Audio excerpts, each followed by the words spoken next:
Guys, ini Raka. Dia kelas 2 SMA. Sekilas, dia kelihatan seperti pelajar SMA biasa. Tapi kalau diperhatiin lebih jauh, ada yang beda. Wajahnya kuyuh dan sering kelihatan murung. Pandangan matanya kosong, kayak orang lagi bengong. Terus, emosinya juga bisa naik turun gak jelas. Kalau diajak ngobrol, bicaranya gak jelas dan seringkali gak nyambung. Setelah diselidiki, ternyata Raka adalah seorang pengguna narkoba. Nah, punya teman atau kenal seseorang yang mirip Raka nggak? Atau pernah kebayang nggak kalau Raka itu kita sendiri? Narkoba atau sering juga disebut nafza, singkatan dari narkotika, psikotropika, dan zat adiktif lainnya, adalah istilah yang ngegambarin semua bahan atau senyawa yang bisa menyebabkan penurunan kesadaran dan bisa mengakibatkan ketergantungan kalau digunakan dengan tidak sesuai. Penyalahgunaan narkoba bisa membuat kita kecanduan yang akhirnya bikin kita terus-terusan mengkonsumsi narkoba dengan jumlah yang makin banyak pula. Dampak kecanduan narkoba bakal dirasakan oleh otak kita, terutama otak bagian depan yang fungsinya mengatur gerakan, ucapan, perilaku, memori, emosi, dan kepribadian kita. Kita jadi nggak bisa berpikir jernih, gampang lupa, dan sulit berkonsentrasi. Emosi kita jadi nggak stabil, jadi gampang marah-marah atau ngamuk-ngamuk.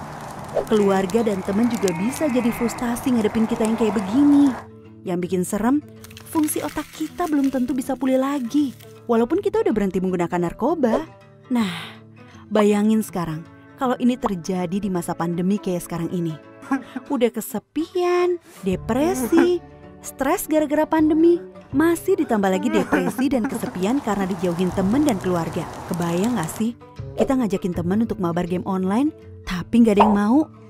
Bukan karena kita jago mainnya, tapi karena takut pas lagi asik main, kita tiba-tiba ngegas gak jelas cuma gara-gara hal sepele. Males kan? Bukan cuma itu, dampaknya ke tubuh kita juga bisa berbahaya loh. Beberapa hasil penelitian bilang kalau penyalahgunaan narkoba bisa berdampak pada penurunan kekebalan tubuh kita. Akibatnya tubuh jadi lebih gampang terserang virus. Seperti virus corona yang lagi rame-ramenya sekarang ini. Makin serem kan? Nah, setelah tahu dampak negatif narkoba, terus gimana dong caranya supaya kita nggak kejerumus menyalahgunakan narkoba? Terutama di masa pandemi seperti sekarang ini nih. Banyak teman-teman yang menggunakan narkoba gara-gara mereka merasa kesepian dan gak punya teman. Jadi mereka gak punya tempat curhat saat stres. Jadi hubungan pertemanan yang sehat itu penting banget buat ngebantu kita menghindari narkoba. Nah, di masa pandemi kayak sekarang ini, gimana kita bisa tetap menjaga hubungan dengan teman-teman kita padahal ketemu aja sulit? Ya banyak caranya. Misalkan, begitu selesai sekolah online, jangan cabut dulu, tapi sempetin ngobrol sebentar sama teman-teman. Atau bisa juga ngajak teman-teman untuk main game online bareng sekelarnya bikin PR atau tugas. Mabarnya yang sehat juga ya, misalnya dibatesin cuma maksimal 2 jam setiap hari, supaya otak kita juga bisa beristirahat nggak ngeliatin gadget melulu. Tapi selain teman-teman sekolah, jangan lupa kita masih punya teman yang jaraknya nggak jauh dan bisa kita ajak ngobrol kapan aja, yaitu keluarga kita sendiri. Ingat, masa pandemi ini bisa bikin stres siapa aja, termasuk kakak, adik, atau orang tua kita. Nah, daripada stres sendiri-sendiri, kenapa nggak sekali-sekali kita ngobrol sama mereka sambil sekalian curhat, ya kan?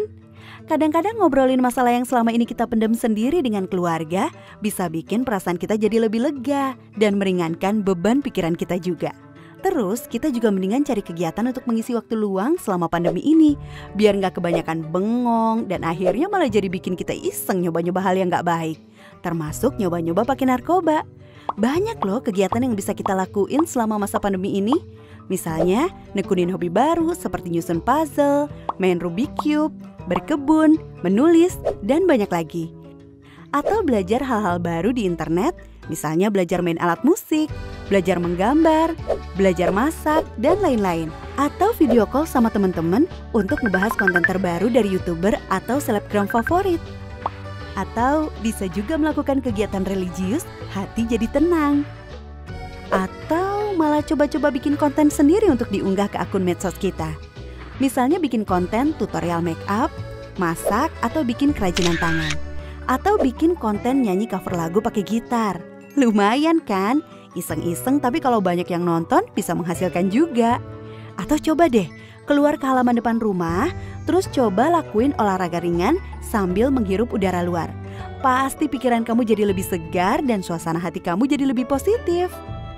Nah, selain berusaha menghindari pengaruh narkoba kepada diri kita sendiri, kita bisa juga membantu teman-teman kita untuk menghindari penyalahgunaan narkoba. Istilah kerennya, kita bisa ikut jadi agen perubahan gitu. Banyak loh teman-teman yang terjebak kecanduan narkoba karena mereka menerima informasi yang salah tentang narkoba. Misalnya, ada yang mendapat info kalau narkoba bisa bikin badan kita jadi lebih bagus bentuknya. Atau ada juga info yang bilang kalau narkoba bisa membantu kita berkonsentrasi. Nah, kita bisa ngelakuin sesuatu untuk membantu teman kita itu dengan cara ikut nyebarin informasi dan edukasi yang benar tentang narkoba lewat akun medsos kita misalnya. Dengan begitu, kita membantu teman-teman kita untuk mengambil keputusan yang benar juga. Tapi yang paling penting, kita harus bisa nerima diri kita sendiri apa adanya. Salah satu alasan utama banyak teman-teman kita yang terjerumus menggunakan narkoba adalah karena mereka takut nggak diterima di lingkungan sosial atau takut nggak diakui oleh teman-teman. Kita harus bisa cinta sama diri kita sendiri karena tiap manusia itu istimewa dan unik. Dan kita nggak perlu penilaian orang lain untuk tahu seberapa istimewanya kita. Kita bisa jadi keren tanpa harus selalu ikut-ikutan orang lain kok. Jangan takut untuk bilang enggak sama teman-teman kita yang nawarin untuk pakai narkoba. Dan gak usah takut kehilangan teman gara-gara itu. Teman yang baik pasti akan ngedukung kita ngelakuin sesuatu yang baik juga. Percaya deh, yang bikin hidup jadi seru dan menyenangkan itu adalah sikap kita terhadap diri kita sendiri, bukan orang lain. Sikap kita yang menghargai diri sendiri sambil terus menjaga hubungan yang sehat dengan keluarga, teman-teman, dan orang-orang lain di sekitar kita.